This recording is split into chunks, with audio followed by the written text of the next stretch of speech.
성도 여러분 반갑습니다. 오늘은 어떻게 지내셨습니까? 오늘 여러분의 삶도 하나님이 기뻐하시는 열매로 아름답게 채워진 줄로 믿습니다. 이 시간 우리에게 주신 하나님의 말씀, 오늘 우리가 함께 묵상할 말씀, 구약성경 예레미야서 8장 13절부터 17절까지에 있는 말씀입니다.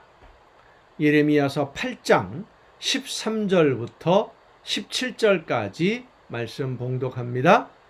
여호와의 말씀이니라. 내가 그들을 진멸하리니 포도나무에 포도가 없을 것이며 무화과나무에 무화과가 없을 것이며 그 잎사귀가 마를 것이라. 내가 그들에게 준 것이 없어지리라 하셨나니 우리가 어찌 가만히 앉았으리야. 모일지어다. 우리가 견고한 성읍들로 들어가서 거기에서 멸망하자. 우리가 여호와께 범죄하였으므로 우리 하나님 여호와께서 우리를 멸하시며 우리에게 독한 물을 마시게 하심이니라. 우리가 평강을 바라나 좋은 것이 없으며 고침을 입을 때를 바라나 놀라운 뿐이로다. 그 말의 부르짖음이 단에서부터 들리고 그 준마들이 우는 소리에 온 땅이 진동하며 그들이 이르러 이 땅과 그 소유와 성읍과 그 중에 주민을 삼켰도다. 여호와의 말씀이니라. 내가 술법으로도 제어할 수 없는 뱀과 독사를 너희 가운데 보내리니 그것들이 너희를 물리라 하시도다. 아멘. 성도 여러분, 우리가 알고 있지만, 그리고 입으로 늘 말하고 있지만 실제로 우리 삶 속에서, 우리의 생각과 마음 속에서 정말로 인정하고 있느냐, 이렇게 살고 있느냐라고 하는 한 가지 중요한 문제, 우리의 모든 것이 내 것이 아니다 라고 하는 것, 하나님이 나에게 맡겨두신 것이다 라고 하는 것을 우리는 늘 잊지 말아야 됩니다. 하나님이 모든 것을 맡겨놓으시다. 우리가 늘 그렇게 이야기는 합니다. 말은 합니다. 그런데 삶 속에서 보면 이 모든 것이 내 것이라고 생각하는 분들이 상당히 많아요. 맡겨놓으신 것은 우리가 그 하나님이 맡겨놓으신 그것으로 하나님이 원하시는 어떤 일을 하라고 맡겨두신 것이지 아무 일도 하지 않아도 된다거나 아니면 내 마음대로 사용해도 된다는 의미가 아닙니다. 그렇지요? 내 것이 아니니까, 맡겨두신 것이니까 주인 되시는 분이 원하는 일에 써야 되는 것이고요. 주인 되시는 분이 하라고 하는 일을 해야 되는 거예요. 만약에 맡겨두신 분의 뜻대로 사용하지 않으면 맡겨두신 주인이 되찾아가십니다. 되찾아가신다고 하더라도, 거두어 가신다고 해도 우리는 할 말이 없어요. 왜냐하면 원래 내 것이 아니니까. 그것은 주인이 맡겨두었다가 올바로 사용하지 않기 때문에 다시 찾아간 것이죠. 우리는 그렇게 주인이 다시 찾아갔는데도 왜 내 것을 빼앗아 갔느냐, 왜 내 것을 거두어 가시느냐 항의하는 분들이 상당히 많이 있어요. 사실은 왜 나에게 주었던 것을 거두어 가셨느냐 항의하거나 불평할 명분이 우리에게는 없습니다. 내 것이 아니니까. 그런데 오늘날 대부분의 사람들이 내 거라고 생각을 합니다. 나에게 맡겨두신 것이라고 생각하지 않고 내 소유로 생각을 합니다. 내 마음대로 하려고 합니다. 내 거기 때문에 사라지면 아까워합니다. 성도 여러분, 내 것이 아니라 하나님의 소유이고 하나님이 나에게 맡겨두셨어요. 우리는 관리만 할 뿐입니다. 하나님이 필요하시다면 언제든지 드릴 준비가 되어 있어야만 하고요. 하나님이 맡겨주신 일을 위해서 그 모든 것을 사용해야 됩니다. 그것이 맡은 사람의 의무예요. 주인이 하라는 대로 사용해야 됩니다. 왜 그런 일을 해야 되는지, 왜 거기에 사용해야 되는지 몰라도, 물론 우리는 그것을 죄송한 표현입니다만은 몰라도 됩니다. 알 필요도 없습니다. 만약에 우리에게 주어진 것을 제대로 올바르게 맡겨두신 하나님의 뜻대로 사용하지 않으면 하나님은 거두어 가실 것입니다. 그리고 제대로 사용할 사람에게 맡기시는 것이지요. 우리는 청지기입니다. 오늘 본문에서 우리에게 말씀하는 것도 바로 그 말씀입니다. 다 주었는데 너희가 하나님의 뜻대로 사용하지 않았기 때문에 하나님이 다 거두어 가시겠다. 하나도 남김없이 다 거두어 가신다. 그렇습니다. 우리는 관리만 하는 사람입니다. 여러분, 여러분의 삶의 모든 것이 하나님의 소유임을 믿고 하나님이 원하시는 대로 잘 관리하시고 하나님이 원하시는 데 사용하고 하나님이 원하시는 대로 일을 이루어 가실 수 있기를 바랍니다. 그래서 우리가 하나님이 원하시는 대로 맡겨두신 것을 잘 사용하면 하나님이 더 많은 것을 맡기십니다. 더 많은 일을 하라고. 그 복이 여러분에게 넘쳐나기를 간절히 바랍니다. 2023년도에 여러분의 삶 속에 하나님이 더 많은 일을 맡기셔서 더 많은 것으로 풍성하게 부어주시는 그런 복을 누릴 수 있기를 간절히 바랍니다. 기도하시겠습니다. 오늘도 크신 사랑과 은혜로 저희들의 걸음을 인도하시며 맡겨주신 일들 즐겁게 감당할 수 있도록 역사해 주시는 아버지 하나님, 성령의 역사하심으로 하나님이 원하시는 뜻이 무엇인지를 깨달아 알게 하옵시고 하나님이 원하시는 대로 우리에게 맡겨주신 모든 것으로 열심히 그 사명을 감당하고 그 일을 감당함으로써 하나님이 기뻐하시는 열매가 더욱더 풍성해지는 우리의 복된 신앙생활이 되게 하여 주시옵소서. 이 모든 말씀을 예수님의 이름으로 기도하옵나이다. 아멘. 오늘 우리가 함께 통독할 하나님의 말씀 구약성경 에스라서입니다. 에스라서는 이스라엘 백성들이 바벨론 포로에서 돌아와서 성전을 다시 세우도록 하는 하나님의 은혜 가운데 그들이 누렸던 그 시기에 말씀을 전한 선지자가 에스라입니다. 에스라 1장입니다. 바사왕 고레스 원년에 여호와께서 예레미야의 입을 통하여 하신 말씀을 이루게 하시려고 바사왕 고레스의 마음을 감동시키심에 그가 온 나라에 공포도 하고 조서도 내려 이르되 바사왕 고레스는 말하노니 하늘의 하나님 여호와께서 세상 모든 나라를 내게 주셨고 나에게 명령하사 유다 예루살렘의 성전을 건축하라 하셨나니 이스라엘의 하나님은 참신이시라. 너희 중에 그의 백성된 자는 다 유다 예루살렘으로 올라가서 이스라엘의 하나님 여호와의 성전을 건축하라. 그는 예루살렘에 계신 하나님이시라. 그 남아있는 백성이 어느 곳에 머물러 살든지 그곳 사람들이 마땅히 은과 금과 그 밖의 물건과 짐승으로 도와주고 그 외에도 예루살렘에 세울 하나님의 성전을 위하여 예물을 기쁘게 드릴지니라 하였더라. 이에 유다와 베냐민 족장들과 제사장들과 레위 사람들과 그 마음이 하나님께 감동을 받고 올라가서 예루살렘의 여호와의 성전을 건축하고자 하는 자가 다 일어나니. 자, 여러분, 이 말씀에 중요한 구절이 있습니다. 하나님께 감동을 받은 사람들, 그 마음이 하나님께 감동을 받은 사람은 다 순종했어요. 오늘도 성령께서 여러분에게 감동을 주실 때, 하나님이 원하시는 뜻이 무엇인지를 깨달아 알게 해주실 때 그 명령에, 그 감동에 순종하시기를 바랍니다. 하나님이 원하시는 대로. 그 사면 사람들이 은그릇과 금과 물품들과 짐승과 보물로 돕고 그 외에도 예물을 기쁘게 드렸더라. 고레스 왕이 또 여호와의 성전 그릇을 꺼내니 옛적에 느부갓네살이 예루살렘에서 옮겨다가 자기 신들의 신당에 두었던 것이라. 바사왕 고레스가 창고직인 미드르닷에게, 이름이 좀 어렵네요. 미드르닷에게 명령하여 그 그릇들을 꺼내어 세워서 유다 총독 세스바살에게 넘겨주니 그 수는 금접시가 30개요 은접시가 1000개요 칼이 29개요 금대접이 30개요 그보다 못한 은대접이 410개요 그 밖에 그릇이 1000개이니 금, 은 그릇이 모두 5400개라. 사로잡힌 자를 바벨론에서 예루살렘으로 데리고 갈 때에 세스바살이 그 그릇들을 다 가지고 갔더라. 2장입니다.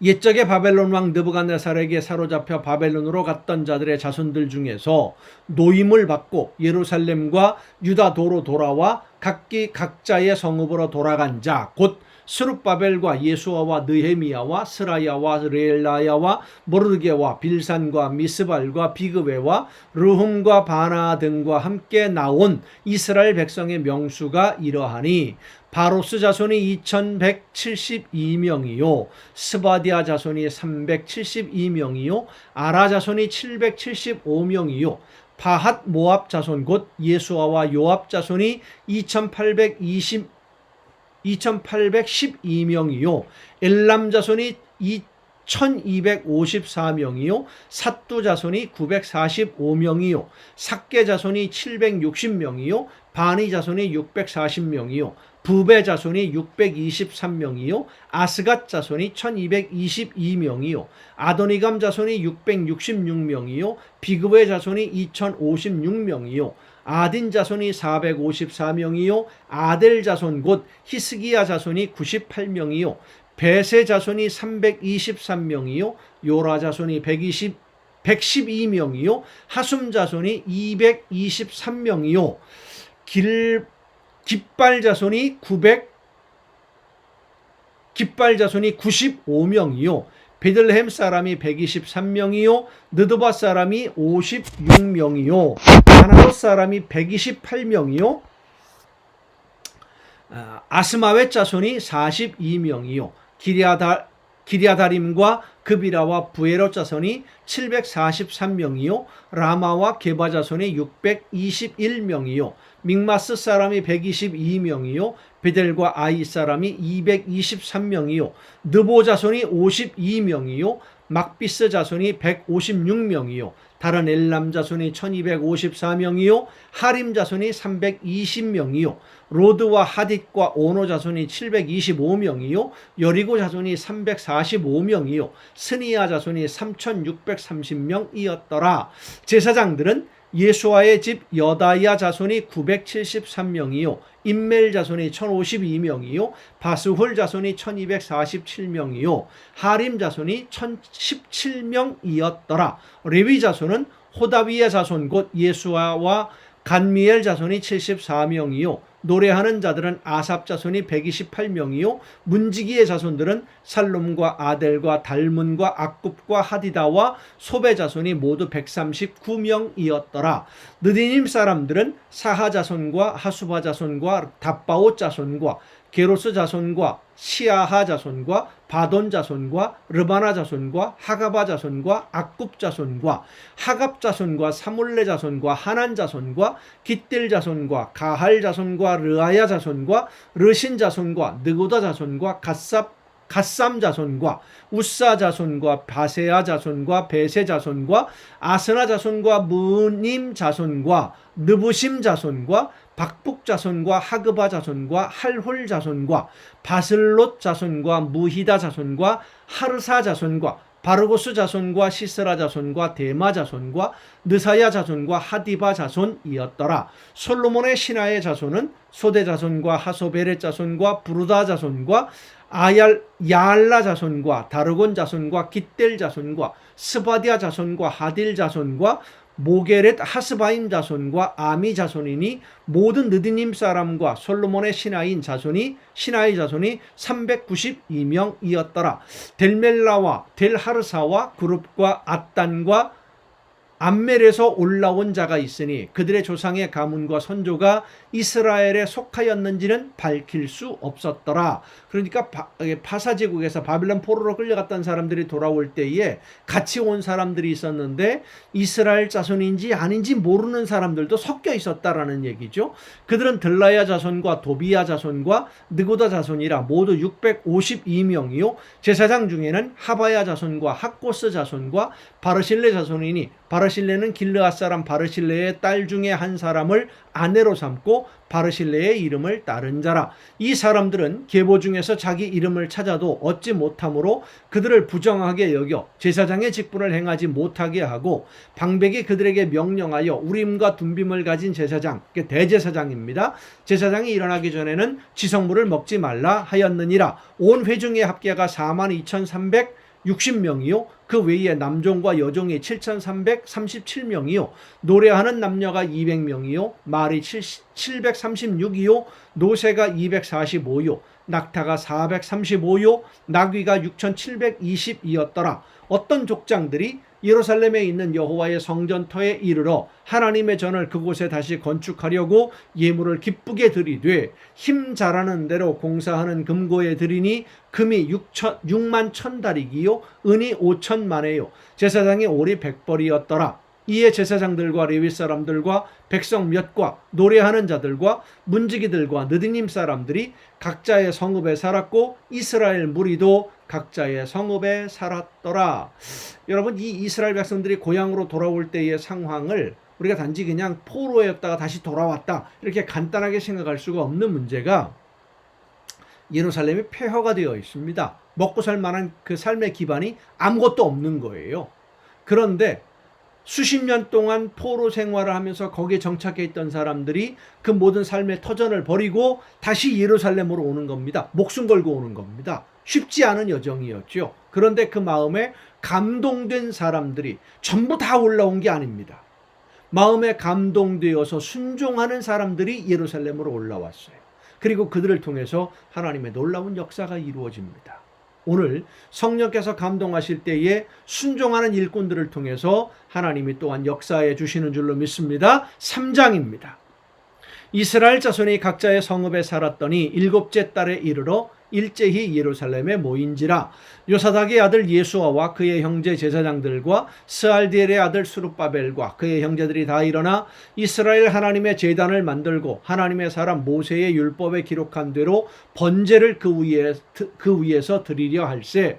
무리가 모든 나라 백성을 두려워하여 제단을 그 터에 세우고 그 위에서 아침 저녁으로 여호와께 번제를 드리며 기록된 규례대로 초막절을 지켜 번제를 매일 정수대로 날마다 드리고 그 후에는 항상 드리는 번제와 초하루와 여호와의 모든 거룩한 절기의 번제와 사람이 여호와께 기쁘게 드리는 예물을 드리되 7째 달 초하루부터 비로소 여호와께 번제를 드렸으나 그때의 여호와의 성전 지대는 미쳐 놓지 못한지라. 이에 석수와 목수에게 돈을 주고 또 시돈 사람과 두로 사람에게 먹을 것과 마실 것과 기름을 주고 바사왕 고레스의 명령대로 백향목을 레바논에서부터 욥과 해변까지 운송하게 하였더라.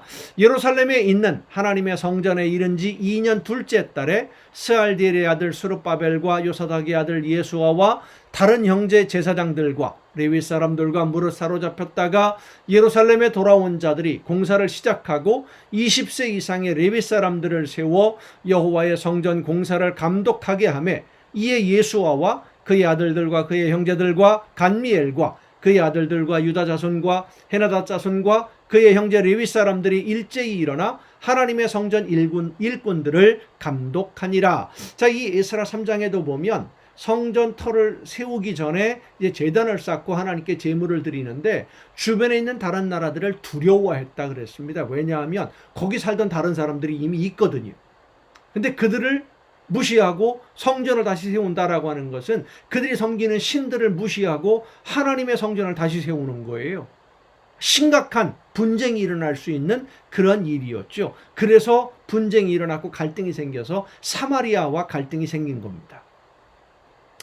건축자가 여호와의 성전의 기초를 놓을 때에 제사장들은 예복을 입고 나팔을 들고 아삽 자손 레위 사람들은 제금을 들고 서서 이스라엘 왕 다윗의 규례대로 여호와를 찬송하되 찬양으로 화답하며 여호와께 감사하여 이르되 주는 지극히 선하심으로 그의 인자하심이 이스라엘에게 영원하시도다 하니 모든 백성이 여호와의 성전 기초가 놓임을 보고 여호와를 찬송하며 큰 소리로 즐거이 부르며 제사장들과 레위 사람들과 나이 많은 족장들은 첫 성전, 무너지기 전의 성전이죠. 옛날 솔로몬의 성전, 첫 성전을 보았으므로 이제 이 성전의 기초가 놓임을 보고 대성통곡하였으나 여러 사람은 기쁨으로 크게 함성을 지르니 백성이 크게 외치는 소리가 멀리 들리므로 즐거이 부르는 소리와 통곡하는 소리를 백성들이 분간하지 못하였더라.